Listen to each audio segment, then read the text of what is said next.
विद्यार्थियों कैसे हैं आप लोग। आज के वीडियो में हम क्लास 12 केमिस्ट्री चैप्टर 3 रासायनिक बल गतिकी चैप्टर का मोस्ट इंपोर्टेंट टॉपिक को पढ़ेंगे। दोस्तों आज के इस वीडियो में पढ़ेंगे अर्ध आयुकाल क्या होता है और शून्य कोटि की अभिक्रिया के लिए अर्ध आयुकाल का सूत्र क्या होता है और प्रथम कोटि की अभिक्रिया के लिए अर्ध आयुकाल का सूत्र क्या होता है। दोनों सूत्रों का हम निगमन करेंगे और इसको हम पढ़ेंगे।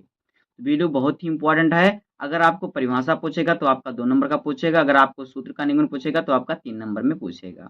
तो देखिए अर्ध आयुकाल क्या होता है। किसी रासायनिक अभिक्रिया का अर्ध आयुकाल वह समय होता है, यानी वह काल का अर्थ होता समय, तो वह समय होता है जिसमें अभिकारक की प्रारंभिक सांद्रता क्या है, आधी घटकर रह जाती है। इसे हाफ टी हाफ से प्रदर्शित करते हैं। अर्ध आयुकाल का मतलब होता है आधा समय।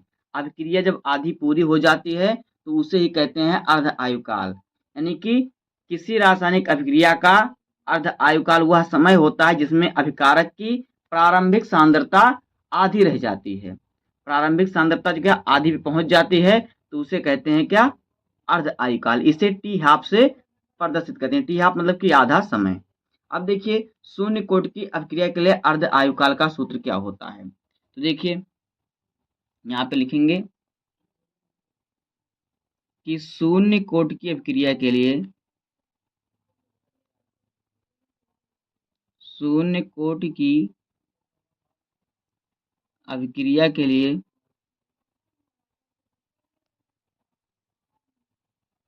अभिक्रिया के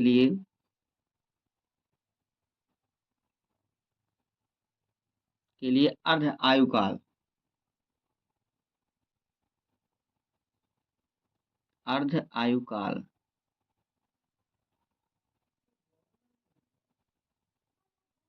तो देखिए शून्य कोटि की अभिक्रिया के लिए अर्ध आयुकाल क्या होता है। इसका सूत्र देखिए क्या होता है। पहले सूत्र लिखते हैं फिर समझते हैं। तो देखिए इसका सूत्र जो होता है ये होता है के बराबर क्या होता है। देखिए आर की सांद्रता हम शून्य कोटि के निकाल रहे हैं तो यहाँ पे इसका शून्य हो जाएगा और फिर क्या हो जाएगा माइनस में आर की सांद्रता और बटे में हमारा हो जाएगा टी। अब देखिए के जो है ये है वेग स्थिरांक और आर की सांद्रता शून्य जो है यह है अभिकारक की प्रारंभिक सांद्रता और जो आर की सांद्रता है ये टी समय बाद अभिकारक की सांद्रता और टी जो है यह है समय। इतना आप समझ लीजिए। के क्या है, के है वेग स्थिरांक और आर की सांद्रता शून्य जो है, यानी कि ये क्या है प्रारंभिक अभिकारक की प्रारंभिक सांद्रता और यहाँ पे आर की सांद्रता जो है ये है टी समय बाद इतनी सांद्रता इसकी हो जाती है और टी जो है इस समय है। अब देखिए इसका हम निगमन करेंगे तो हमारा क्या हो जाएगा। देखिए अब देखिए अर्ध आयुकाल की जब स्थिति होती है तो यहाँ पे मान इसका क्या होता है, आर का मान क्या होता है, इसका आर का मान क्या होता है और टी का मान क्या होता है जब अर्ध आयुकाल की स्थिति होती है। तो यहाँ पे लिखेंगे अर्ध आयुकाल की स्थिति में अर्ध आयुकाल की स्थिति में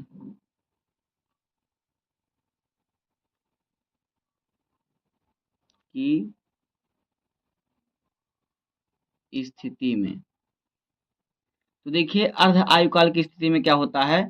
अर्ध आयुकाल की स्थिति में जो टी का मान होता है वो टी हाफ हो जाता है, टी हाफ। और फिर देखिए और जो आर का मान होता है ये क्या हो जाता है, ये हो जाता है इस प्रकार। देखिए आर की सांद्रता 0/2 ये हो जाता है।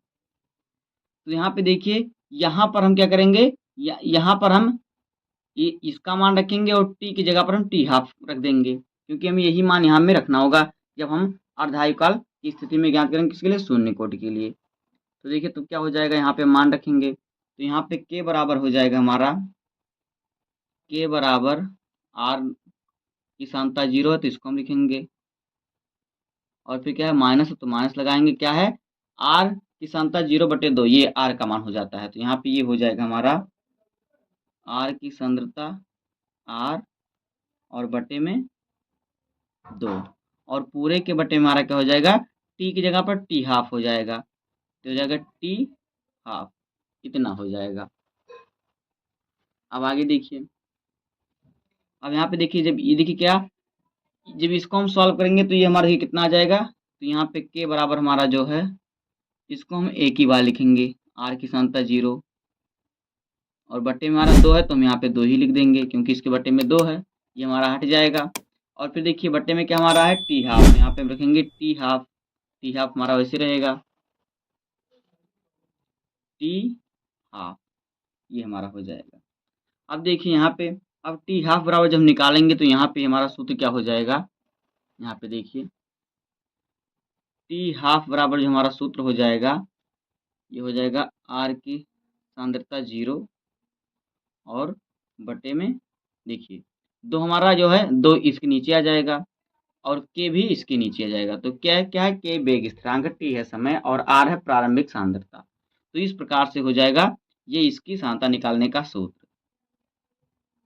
अगर हम प्रथम कुशून्य कोटि की अपक्रिया के लिए अर्ध आयुकाल निकालेंगे तो हमें इस सूत्र लगाना पड़ेगा, टी हाफ बराबर आर की सांद्रता 0 बटे में 2 के, जहाँ पे टी जो है अर्धायुकाल है, आर जो है प्रारंभिक सांद्रता है और के जो है क्या है, वेग स्थिरांक है। अब आइए हम प्रथम कोटि की अपक्रिया के लिए अर्ध आयुकाल निकाल लेते हैं। अब देखिए प्रथम कोटि की अभिक्रिया के लिए अर्ध आयुकाल का सूत्र हम कैसे निकालेंगे। तो देखिए इसका सूत्र होता है, प्रथम कोटि की अभिक्रिया के लिए अर्ध आयुकाल का सूत्र निकालने के लिए क्या करना पड़ेगा, देखिए इसका सूत्र होता है के बराबर 2.303 और बटे में टी लॉग इंटू में आर की सांद्रता 0 और बटे में आर की सांद्रता, ये हो जाएगा। ये देखिए हम इसे मान लेते हैं समीकरण 1, हमारा ये सूत्र होता है। अब देखिए जब अर्ध आयुकाल की स्थिति होगी तब क्या होगा, इसका देखिए आर का मान क्या हो जाएगा। तो यहाँ पे देखिए अर्ध आयुकाल की स्थिति, अर्ध आयुकाल की स्थिति में, तो देखिए अर्ध आयुकाल की स्थिति में क्या होता है, टी का मान टी हाफ हो जाएगा क्योंकि आधा समय हो जाएगा तो टी बराबर क्या हो जाएगा, टी हाफ होगा। और फिर जो आर है, आर की सांद्रता क्या हो जाएगी, यहाँ पे देखिए ये हो जाएगा वही पुराना वाला जो हमने शून्य कोटि की क्रिया में लिया था, आर नॉट बटे 2 हो जाएगा। अब यही मान हम उठा के रख देंगे इस सूत्र में, तब हमारा ये आ जाएगा।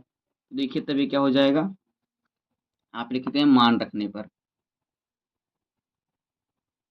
मान रखने पर, यानी कि समीकरण 1 में हम टी और आर का मान रख देंगे। तो ये देखिए हमारा क्या हो जाएगा, तो ये हमारा यहाँ पे जो के बराबर देखिए 2.303 और टी की जगह पर हम रख देंगे टी हाफ, टी हाफ ये हो जाएगा। और फिर क्या देखिए लॉग, तो यहाँ पे लॉग लिखेंगे, लॉग और फिर आर की सांद्रता 0 यहाँ पे है, इसको देंगे और आर बराबर आर का मान क्या है, आर की सांद्रता का मान है, आर की सांद्रता 0 बटे 2, तो ये हो जाएगा यहाँ पे आर की सांद्रता 0 और बटे में 2। अगर हम यहाँ पे इसको यहाँ पे 1 लगा देंगे तो ये ऊपर चला जाएगा और ये क्या है, आर से आर क्या हो, कैंसिल हो जाएगा, तो यहाँ पे log 2 हो जाएगा। तो यहाँ पे के का मान जो हमारा हो जाएगा, देखिए क्या हो जाएगा, यहाँ पे के बराबर जो हमारा है जाएगा 2.303 बटे में टी हाफ log 2, ये हो जाएगा। अब देखिए log 2 का मान क्या होता है, यहाँ पे देखिए जो log 2 है, log 2 का मान कितना होता है, ये होता है 0.3010, ये होता है। तो log 2 की जगह पर हम इतने का मान रख देंगे, यहाँ पे हम इतना रख देंगे, तो ये हमारा यहाँ पे हो जाएगा के बराबर 2.303 और बटे में टी हाफ और इंटू में हमारा हो जाएगा 0.3010, ये हो जाएगा। अब इन दोनों का जब हम गुणा करेंगे तो यहाँ पे देखिए हमारा के का मान क्या आ जाएगा, तो यहाँ पे के बराबर जो हमारा है, इन दोनों का जब हम गुणा करेंगे तो ये जाएगा 0.3010 0.693 और बट्टे में क्या हो जाएगा टी हाफ, ये हो जाएगा। अब देखिए यहाँ पर हम टी हाफ बराबर जब निकालेंगे तो क्या हो जाएगा, तो यहाँ पे टी हाफ बराबर हमारा हो जाएगा 0.693 और बटे में के, जब के है ये वेग स्थिरांक का है और टी हाफ जो है यह है अर्ध आयुकाल। तो इसी सूत्र पर हम निकालेंगे प्रथम कोटकीय क्रिया के लिए अर्ध आयुकाल। तो दोस्तों ये हो जाएगा टी हाफ जो है अर्ध आयुकाल है के वेग स्थिरांक का, और ये हमारा सूत्र है 0.693, इतना आपको रखना है, ये हमारा सूत्र है। तो बस दोस्तों इस प्रकार से हो जाएगा अर्ध आयुकाल और शून्य कोटकीय क्रिया के लिए अर्ध आयुकाल और प्रथम कोटकीय क्रिया के लिए अर्ध आयुकाल का सूत्र। बस आज की इस वीडियो में इतना ही। उम्मीद करता हूँ आपको वीडियो पसंद आया होगा। अगर आपको वीडियो पसंद आए तो वीडियो को लाइक कर दीजिए और चैनल पे नए हैं सब्सक्राइब कर दीजिए, बेल आइकन को प्रेस कर दीजिए, क्योंकि बोर्ड एग्जाम के हर सब्जेक्ट का, हर इंपॉर्टेंट टॉपिक का वीडियो आपको इस चैनल पर मिलता रहेगा। तो मिलते हैं किसी नेक्स्ट वीडियो में, तब तक के लिए धन्यवाद। जय हिंद।